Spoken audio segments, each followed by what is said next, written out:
샬롬. 오늘도 하나님 말씀 앞에 나오신 여러분 환영합니다. 우리 함께 기도하겠습니다. 하나님, 오늘도 우리에게 귀한 말씀 주시니 감사합니다. 이 말씀을 통해서 우리의 심령 가운데에 세상이 줄 수 없는 하나님만이 주실 수 있는 기쁨과 용기와 소망이 가득해지게 도와주시옵소서. 성령 하나님, 우리 가운데에 조명하여 주셔서 우리의 심령이 깨달아지는 은혜, 깨닫고 다시금 일어서는 은혜 허락하여 주소서. 예수님의 이름으로 기도했습니다. 아멘. 오늘 함께 살펴볼 말씀 에스라서 6장 13절에서 22절, 에스라서 6장 13절에서 22절까지 함께 살펴보도록 하겠습니다. 오늘도 성실하신 우리 아버지 하나님을 찬양합니다. 바벨론 포로 2세대들이 성전 건축을 하기로 처음으로 섰을 때 첫 번째 방에는 사마리아 지역을 중심으로 했던 유지들이 굉장히 끈질기고 지저분하게 방해를 했어요. 뇌물을 주어서 행정관들로 하여금 성전 건축이 진행되지 못하게 했죠. 그래서 10여 년간 공사가 중단이 됐습니다. 그러다가 다시 두 번째 학계 선지자와 스가랴 선지자를 통해서 하나님의 명령이 상기되었을 때 다시 시작을 하죠. 그때는 조금 더 큰 행정적인 방해로 다리오 왕에게 회신이 전달되게 됩니다. 그 상황 속에서 성전이 건축이 중단될 위기에 봉착하게 됐죠. 그런데 오게 되었던, 즉 다리오 왕으로부터 답신 왔던 내용이 굉장히 충격적입니다. 오늘 그 본문 속에서 이 행정관들은 다리오 왕이 성전 건축을 허락하자 이들의 모습은 완전히 정반대의 모습을 보여주게 됩니다. 13절부터 15절 한번 읽어보겠습니다.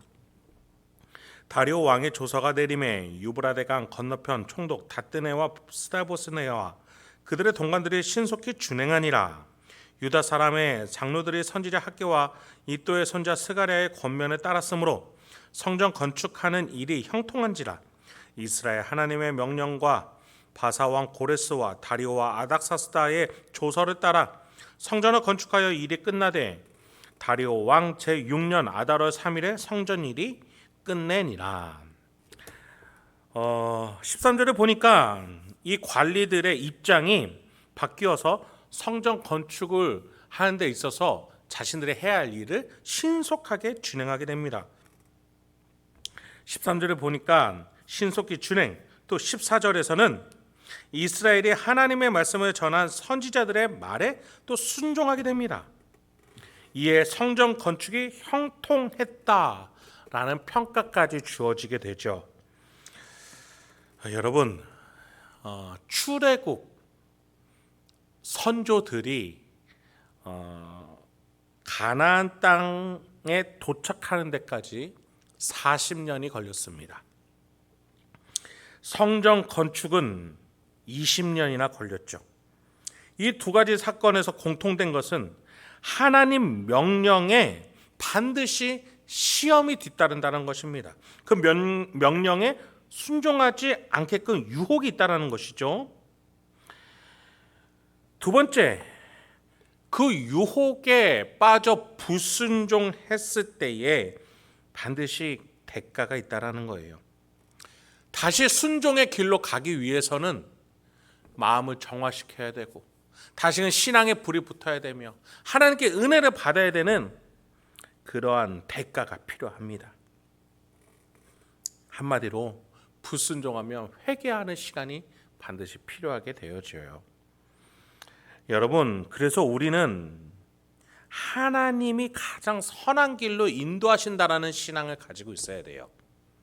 나에게 고난과 어려움이 있을 때에 이 고난과 어려움에 반드시 이유가 있고 이것을 신앙으로 이겨냄으로써 하나님이 가장 선하게 나를 이끌어 주실 것이다. 그 신앙이 있어야 됩니다. 그러할 때 우리는 고난을 이길 힘을 하나님께 받게 됩니다. 반대로 하나님이 선한 길로 인도하실 수 없다라는 의심이 있을 때 우리는 반드시 불순종하게 되어 있어요. 그리고 그 불순종은 반드시 대가를 치르기 마련입니다. 그래요. 순종은 우리가 치러야 될 대가를 하나님이 책임져 주시는 겁니다. 불순종은 우리가 치러야 될 대가를 내가 감당하게 되는 것이에요. 그래서 우리는 하나님을 믿는 것이 너무나 힘들고 하나님을 향한 신앙을 지키는 것이 너무나 아프고 이해가 되지 않을 때도 있습니다. 그럼에도 과거로부터 지금까지 하나님이 나를 지켜오신 것, 그리고 성경에서 무수히 증거해주고 있는 그 하나님의 성실하심과 인자하심, 그것을 바라보며 우리가 신앙을 지킬 수 있어야겠습니다. 본문을 계속 보죠. 이제 완공식이라고 말할 수 있는 봉헌식이 열립니다. 17절에 보니 이스라엘 지파의 수를 따라, 즉 이스라엘 전체를 위한 속죄제가 이루어집니다. 유다 지파만 한 것이 아니었어요. 유다 지파를 통해서 하나님은 12지파를 품고자 하시는 것이에요. 18절에 보니 또 제사장을 분반대로, 즉 율법에 따라서 직임의 순서에 따라서 질서를 잡아요. 그래서 19절에 보니까 유월절을 지키라. 유월절이라는 출애굽을 기념하는 그 절기, 하나님이 이 가장 크게 제정하신 절기를 이스라엘이 지키게 됩니다. 여러분, 지금 제가 말씀드린 이 표현들의 공통점이 뭡니까? 하나님이 정해주신 영적인 질서를 바벨론 포로 2세대들이 순종했다라는 거예요. 특히 유월절, 이 유월절에 대해서 열왕기 하 23장은 이렇게 말해주고 있어요. 사사가 이스라엘을 다스리던 시대부터 이스라엘 여러 왕의 시대와 유다 여러 왕의 시대에 이렇게 유월절을 지킨 일이 없었더니, 여러분, 이스라엘이 출애굽해서 가나안 땅에 정착할 때부터 멸망할 때까지 안주하게 되었습니다. 그러니 하나님을 잊어버리게 됐습니다. 그러니 하나님의 율법도 잊어버리게 되었어요.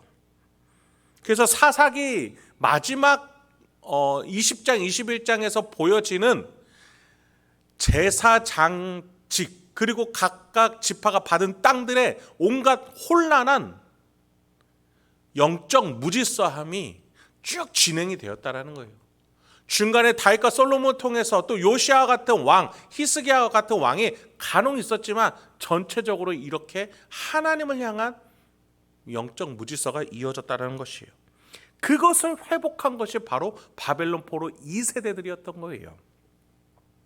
여러분, 하나님이 가장 원하시는 게 뭐예요? 이들에게 율법을 주신 이유가 뭡니까? 하나님은 우리가 무엇을 잘해도 기뻐 받으실 만한 분이 아니에요. 완벽하신 분이고 전능하신 분이시기 때문에 모든 것들을 다 갖추고 계세요. 그런데 하나님이 특별하게 우리에게 위치와 관계를 주셔서 하나님이 제정하신 어떤 것을 지켰을 때 그것을 나를 사랑하는 것이다라고 인정하겠다라는 특별한 언약을 우리 인간과 해 주신 거예요. 그게 아담에게는 선악과였어요. 모세에게는 노아에게는 방주였어요. 이스라엘에게는 율법이 있었던 겁니다. 지금 우리에게는 예수라는 이름을 믿는 것입니다. 공통점이 뭐예요? 이 모든 것들이 하나님이 나를 사랑하셔서 대가를 책임지고 계시다. 그것을 믿음으로써 우리는 하나님과 사이의 관계를 회복할 수 있다. 하나님이 원래 설정하셨던 하나님과 인간이라는 아버지와 아들 사이가 될 수 있다라는 그 놀라운 관계로 우리는 나아갈 수 있게 되는 것이고, 이 유월절을 지킨 바벨론 포로 2세대를 통해서 이 사이가 회복이 되었던 겁니다. 그래서 마지막에 이제 21, 22절에서 결론이 지어집니다. 에스라서의 첫 번째 단원 1장부터 6장까지 바벨론 포로 2세대들의 이야기가 끝나게 돼요. 제가 이 감격의 이 구절을 쉬운 번역을 한번 읽어보아 드리겠습니다. 그래서 포로 되었다가 돌아온 모든 이스라엘 사람들은 자기들의 더러운 관습을 버리고 이스라엘의 하나님 여호와를 찾는 그 땅에 이방 사람들과 함께 유월절 제물을 먹고 또 7일 동안 누룩을 넣지 않고 빵을 만들어 먹는 무교절을 지켰다. 여호와께서 페르시아 황제 다리우스의 마음을 돌이켜 이스라엘 하나님 여호와의 성전을 짓는 일에 그들을 돕도록 하셨으므로 그 땅에는 큰 즐거움이 있었다. 설교를 마치겠습니다. 이스라엘 역사에서 70년 바벨론 포로 시간은 치욕의 시간이 아니라 하나님 앞에서 신앙을 회복하고 하나님과의 관계를 회복하는 귀한 시간, 훈련의 시간이었던 것입니다. 그런 점에 있어서 지금 우리 앞에 있는 고난과 어려움, 당장 눈앞에서의 해석은 나에게 무해한 것들로 다가올 것이지만 내가 알지 못하는 큰 맥락에서 하나님의 영적인 질서 속에서 특히 나를 가장 선한 길로 이끌어 주실 거라는 믿음 안에서는 이 내 눈앞에 있는 고난조차도 선하게 될 재료가 될 줄 믿습니다. 하나님과 함께 오늘도 승리하면서 나아갈 수 있는, 하나님을 믿으면서 나아갈 수 있는 저와 여러분이 되길 소망합니다. 함께 기도하겠습니다. 하나님, 오늘도 우리에게 귀한 말씀을 주시니 감사합니다. 오늘도 이 말씀을 통해서 하나님 아버지 앞에 다시 한번 옳은 태도로, 옳은 마음가짐으로 살아가길 소망합니다. 하나님을 향한 신실한 그 마음 우리가 갖게 하여 주시옵소서. 내 눈앞에 있는 어떤 장애물과 고난도 하나님과 함께라며 믿음을 가지고 선한 결말로 나아갈 줄 믿사오니 주여 우리 성도인들과 저를 인도하여 주셔서 흔들리지 않고 포기하지 않도록 주여 도와주시옵소서. 예수님의 이름으로 기도했습니다. 아멘.